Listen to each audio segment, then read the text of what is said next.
Olá, amigos! Seja bem-vindo ao primeiro estudo do DVD A Reforma Protestante. Em nossos primeiros encontros, nós iremos buscar entender como o cristianismo primitivo, após haver recebido os ensinos do próprio Cristo e dos apóstolos, abandona a verdade de Deus, dando lugar à tradição e ao erro, tornando assim necessária uma reforma na igreja. Nós também iremos aprender que uma das armas que Satanás usou contra os cristãos foi a perseguição. Esse período, chamado por Jesse Lehman de a Era Sombria, foi em razão das fortes perseguições enfrentadas pela Igreja de Cristo. Segundo o escritor John Foxe, em sua obra O Livro dos Mártires, ocorreram 10 grandes perseguições aos seguidores de Cristo nos primeiros 3 séculos da era cristã. Desde Nero, que acusou os cristãos pelo incêndio em Roma no ano 64, até Constantino, que no ano 313 assinou o Edito de Tolerância de Milão, proporcionando assim relativa paz aos cristãos.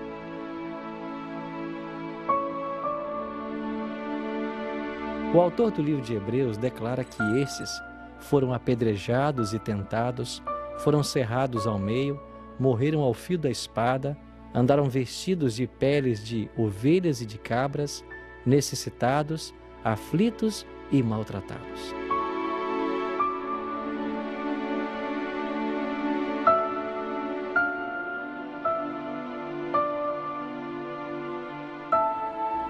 Desde o início da história cristã, o ser cristão não é coisa simples. O próprio fundador do cristianismo, Jesus, morreu pregado em uma cruz como malfeitor. Pouco mais de 3 anos depois, Estevão, um dos 7 diáconos da igreja primitiva, se tornaria o primeiro mártir cristão, ao ser apedrejado por sua fé em Jesus Cristo. A partir de então e até nossos dias, sempre existiram pessoas que foram colocadas em situações nas quais tiveram que selar o testemunho com o próprio sangue, homens dos quais o mundo não era digno.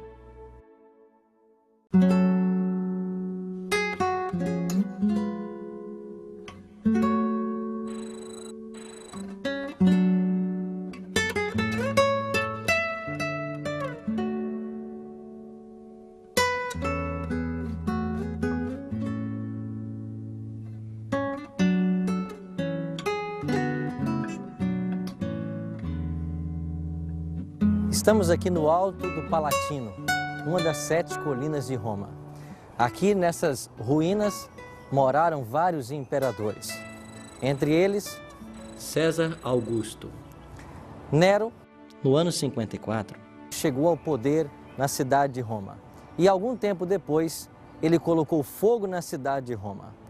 10 dos 14 bairros que existiam aqui foram todos queimados. Nero colocou então a culpa nos cristãos. A partir desse momento, se desencadeou uma grande perseguição. Os cristãos eram vestidos com peles de animais, lançados às arenas para que as feras os devorassem. Segundo a tradição, enquanto Roma pegava fogo, Nero, aqui da Torre de Macena, assistia tudo tocando lira e recitando poemas sobre a cidade de Troia. Esse homem era um homem insano, filho também de uma mulher insana e tremendamente perversa. Nessa primeira perseguição desencadeada por Nero, pereceram Paulo e Pedro, 2 dos apóstolos de Jesus Cristo.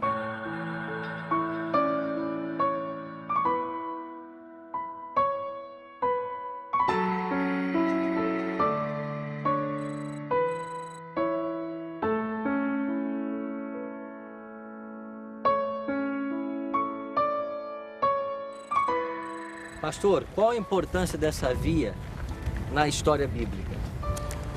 Bem, essa aqui era a principal via de acesso a Roma, quem viesse da Palestina, de Jerusalém, da região do Mediterrâneo. E com certeza o apóstolo Paulo e também o apóstolo Pedro por aqui passaram em direção à cidade de Roma. Agora, pastor, esses 2 homens foram a Roma e qual o fim que lá eles tiveram? Paulo já veio como um prisioneiro, porque ele havia sido aprisionado em Jerusalém. e fora julgado lá, teve suas entrevistas ali, e ele apelou para César, porque ele cria que seria uma grande oportunidade dele testemunhar do Evangelho na casa de César e diante do tribunal que o julgaria. E estando aqui, ele ficou numa residência, ou seja, numa prisão domiciliar, e então finalmente na prisão mamertina. E aqui ele escreveu sua segunda epístola a Timóteo, e nessa epístola, no capítulo 4, os versos 7 e 8, ele diz: combati o bom combate, guardei a fé, já agora a coroa da justiça me está guardada, a qual o Senhor, reto juiz, me dará naquele dia. E ele continua falando, dando seu testemunho de fé, de que finalmente o seu momento estava chegando. Em realidade, Paulo havia presenciado o apedrejamento de Estevão, o primeiro mártir cristão. E ele consentira nesse apedrejamento, porque ele ainda não era um cristão. Aquilo tocou muito. E ele finalmente, diante daquela experiência no caminho de Damasco, também se tornou um cristão. Além disso, você vai ver que ele presenciou, pelo menos ouviu falar, de vários outros cristãos que haviam sido martirizados. E finalmente chegara agora o seu momento. E ele cria que era um privilégio poder testemunhar do Evangelho da graça de Cristo, depondo a sua vida também como um mártir. E ele foi decapitado aqui. Por sua vez, Pedro, ele também foi julgado, segundo a tradição, nesse lugar, e ele foi condenado à crucifixão. A tradição diz que no momento de ser crucificado, ele pediu para não ser crucificado como Cristo na mesma posição, mas de cabeça para baixo, porque ele não julgava ser digno de morrer da mesma forma como Jesus Cristo havia morrido.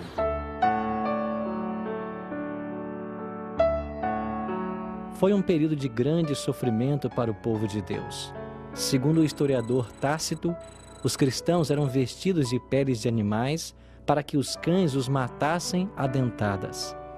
Outros foram crucificados e ainda outros, ao cair da noite, eram amarrados em postes e ateavam-lhes fogo para iluminarem os jardins de Roma.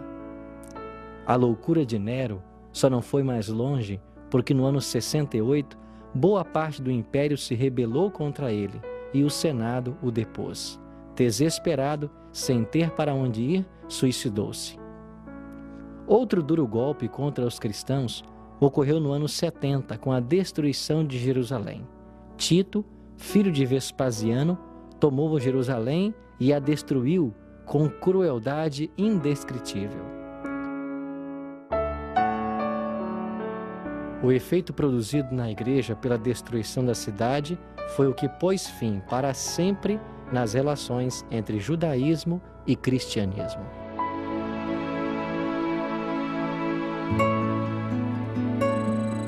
Em um concurso popular internacional promovido pela New Open World Foundation, com o lançamento da campanha As Novas 7 Maravilhas do Mundo Moderno, que contou com mais de 100 milhões de votos, através de telefones e pela internet, enviados de todas as partes do mundo e anunciadas em 7/7/2007, numa cerimônia em Lisboa, Portugal, foram escolhidas as novas 7 maravilhas do mundo moderno. Entre elas estão a estátua do Cristo Redentor no Rio de Janeiro e o Coliseu Romano. A construção do Coliseu Romano, como é habitualmente conhecido o Anfiteatro Flávio, foi iniciado no ano 72 por ordem de Vespasiano e completada por Tito, seu filho, no ano 80, que dedicou 100 dias de festas para tal acontecimento. Empregou-se no trabalho 12.000 escravos, na sua maioria judeus, feitos prisioneiros por Tito depois da destruição de Jerusalém no ano 70. O Coliseu ergue-se no lugar antes ocupado pela Domus Aurea, residência do imperador Nero. O novo anfiteatro ficou conhecido como Coliseu por causa de uma estátua colossal de Nero que ficava situado próximo ao gigantesco monumento. O Coliseu podia receber até 73 mil pessoas. Foi e ainda é o maior teatro do mundo e durante séculos acolheu espetáculos de feras e lutas de gladiadores e o martírio de cristãos. Durante os primeiros séculos da história cristã, esse Coliseu romano tornou-se um símbolo da morte dos cristãos e de todos aqueles que, amando a palavra de Deus e não se curvando ante aos ídolos romanos, depositavam aqui suas vidas. Segundo alguns historiadores, no ano 80, quando este monumento foi inaugurado, 5 mil animais selvagens foram sacrificados e 10 mil cristãos foram mortos. Ao longo de vários séculos, este Coliseu romano tornou-se símbolo da fidelidade a Deus e da morte dos cristãos. Mas o sangue desses mártires era semente. E quanto mais Satanás perseguia os sinceros filhos de Deus e os matava, mais cresciam em número. O Coliseu romano é uma construção magnífica. Nós podemos ter uma ideia básica da estrutura. A arquibancada toda era coberta por mármore, mas obviamente com o passar do tempo esse mármore foi saqueado, levado para outros lugares. Também terremotos acabaram destruindo parte da estrutura, mas quando foi inaugurado, ele não tinha essas divisórias internas ali, era reto e com o aqueduto ele podia ser enchido. Quando foi inaugurado, eles encheram de água essa parte aí e inclusive fizeram batalhas navais com pequenos navios com escravos dentro, lutando entre si. Posteriormente foram colocadas essas divisórias ali e aqui eram abrigadas as feras, no caso quando elas eram soltas. Depois você tinha também armamentos ali. É interessante que onde se encontra aquela cruz ali, era o local onde o imperador com sua família ficava. Ele podia vir pelo arco com sua carruagem real ou imperial, ficava ali. E desse outro lado aqui, mais ou menos na mesma posição só, antagônica, ficavam os senadores. Os nobres usavam a parte inferior, depois a parte superior por outras pessoas normais e haviam cerca de 500 escravos que ficavam na parte mais alta ali, vaporizando o perfume aqui para dar um cheiro agradável ao ambiente. Também era colocado incenso em diferentes pontos, especialmente por causa da urina e do excremento de animais e, por que não dizer, de pessoas. Aqueles que estavam sendo derrotados muitas vezes não controlavam mais suas necessidades fisiológicas e geravam um odor terrível. Portanto, um aroma agradável era colocado aqui para neutralizar esse efeito. Os gladiadores triunfantes entravam naquela porta ali. Os condenados a serem mortos entravam já por essa porta lateral desse lado ali. Portanto, o indivíduo que entrasse aqui já estava predestinado. Nesse lugar, muitos dos cristãos foram colocados à disposição de serem comidos pelas feras famintas. Esse aqui é um símbolo realmente de mortificina, onde alguém tinha que morrer para que o espetáculo realmente fosse satisfatório.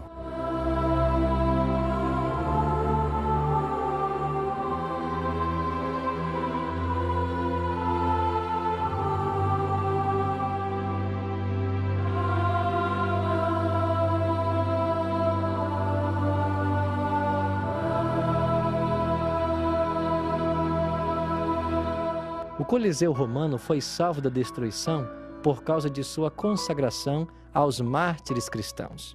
No século XVII, o Papa Bento XIV consagrou a Paixão de Cristo e o declarou lugar sagrado, em função dos mártires que ali morreram.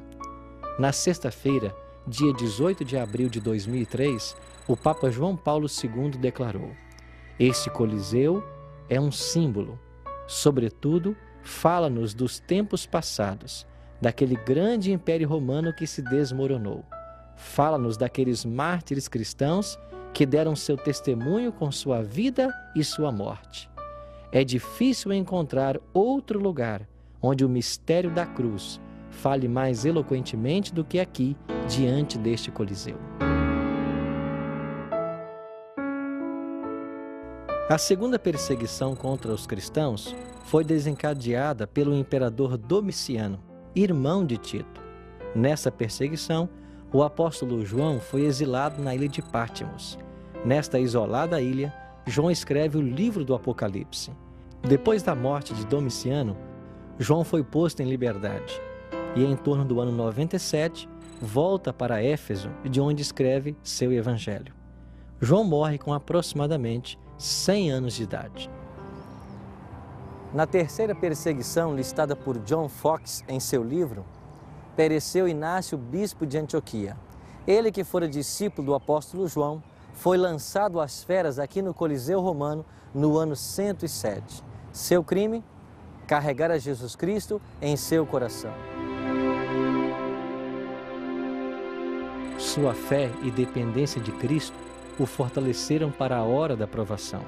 Ele disse: que sobrevenham a fogueira e a cruz, que venham as feras selvagens, que venham a quebra dos ossos e a dilaceração dos membros, que venha a trituração do corpo inteiro, que assim seja. Quero apenas conquistar Jesus Cristo. Quando ouviu sua sentença, caiu de joelhos, ergueu seus olhos aos céus e bradou: ó Senhor, agradeço-te por haver me honrado com o mais precioso sinal da tua caridade e permitido que eu seja acorrentado por teu amor, como foi o apóstolo Paulo. Quando foi condenado a ser lançado às feras, disse: eu sou trigo de Cristo, serei triturado pelos dentes de animais selvagens, para poder ser considerado pão puro.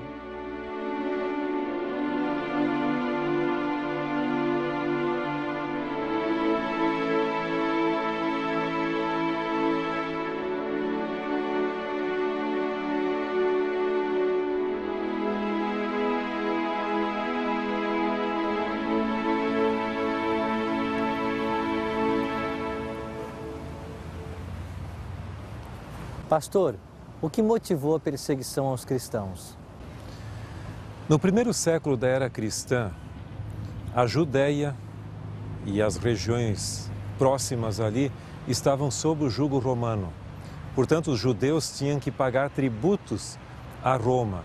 Isso fazia com que eles, por vezes, se revoltassem buscando uma certa liberdade que não tinham.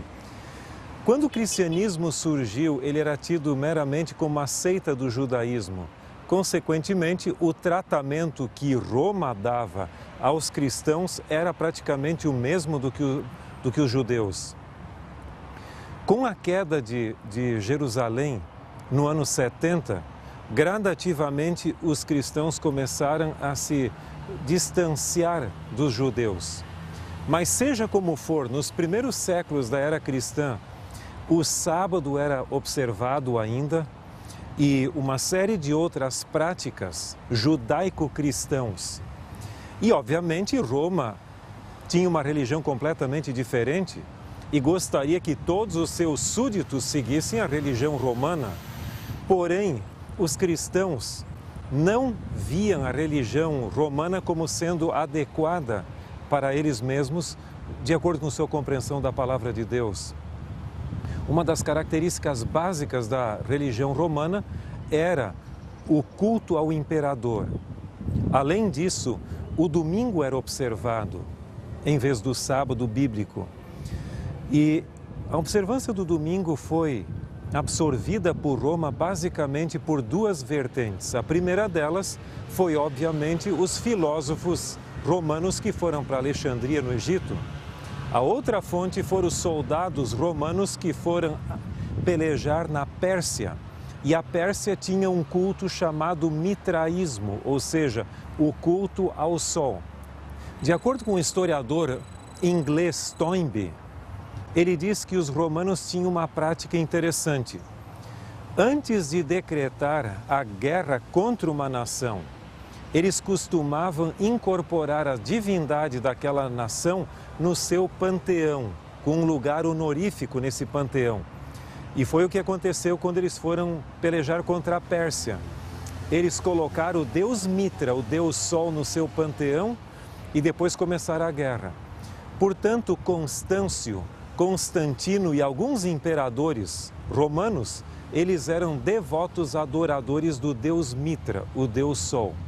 Havia, portanto, um contraste marcante entre a religião romana, com o seu culto ao imperador, bem como ao culto ao Sol, e a religião bíblica dos cristãos, que aceitavam um único Deus verdadeiro, Deus o Pai, Jesus Cristo mediador entre Deus e os homens, o Espírito Santo e a observância do sábado bíblico. E Roma não aceitava a negação do culto ao imperador. Era tido praticamente como uma conspiração ao poder imperial. Agora, pastor, o que fazia com que esses cristãos estivessem dispostos mesmo a morrer antes de renunciar à sua fé? Eles tinham uma convicção muito grande. Eles criam que na palavra de Deus eles encontravam sua única norma de fé e prática. Ou seja, o ensino apostólico era o verdadeiro e genuíno cristianismo.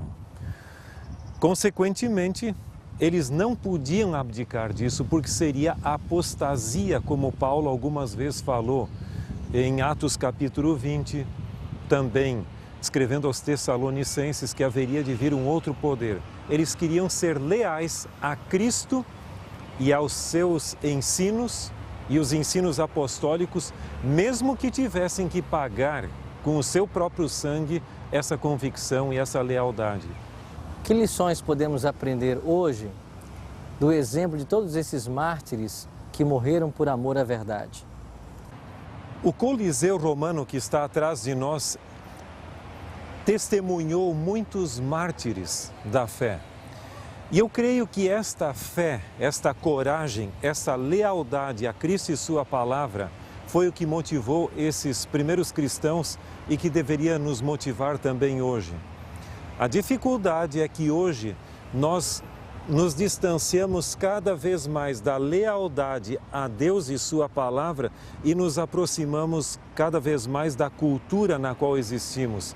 Em outras palavras, muitas coisas que no passado eram tidas como pecado, hoje não são mais, por serem culturalmente aceitas. É óbvio que devemos viver num mundo real e como membros dessa comunidade na qual existimos.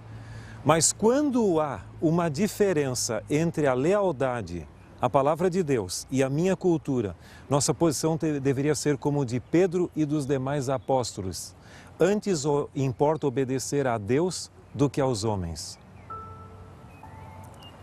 Alguém disse que se no passado foi difícil para os mártires morrer pelo Evangelho, hoje difícil é viver por ele. Muitas vezes moramos em locais onde existe grande liberdade religiosa, temos facilidade de estar numa igreja, adorando junto com outros irmãos, mas temos uma religião superficial, que pouco se importa com, de fato, os princípios apresentados pela Palavra de Deus.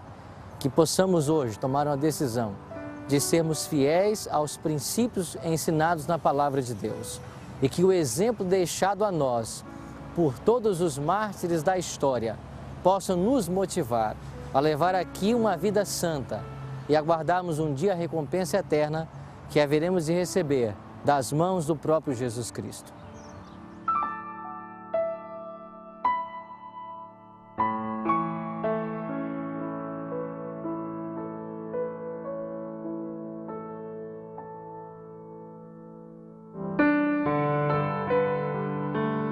A minha decisão é: após conhecer o exemplo de homens e mulheres fiéis a Deus no passado, que estiveram dispostos a entregar a própria vida por amor à verdade, desejo, pela graça de Deus, ser fiel a Jesus e perseverar até o fim para alcançar a coroa da vida eterna.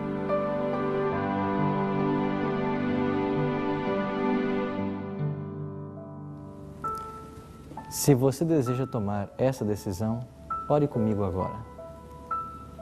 Bondoso Deus e Pai, Obrigado pelo exemplo de homens extraordinários como vimos no estudo de hoje. Que nós possamos ter a mesma fidelidade à Tua Palavra e buscar com a ajuda do Teu Espírito, viver à altura de todas as verdades que ela nos ensina. Isso te oramos em nome de Jesus. Amém. As grandes perseguições dos 3 primeiros séculos da história só encontraram a trégua com a assinatura do Edito de Tolerância de Milão no ano 313. Com o apoio desse edito, o cristianismo finalmente foi declarado religião oficial do Império. Assim, passaram os cristãos de um momento para o outro das arenas, aonde tinham que enfrentar os leões, para sentarem-se junto ao trono que governava o mundo. Mas o que estava por detrás de tudo isso? Satanás estava mudando de estratégia. Iremos estudar com mais detalhes a respeito desse tópico em nosso próximo encontro. Até lá!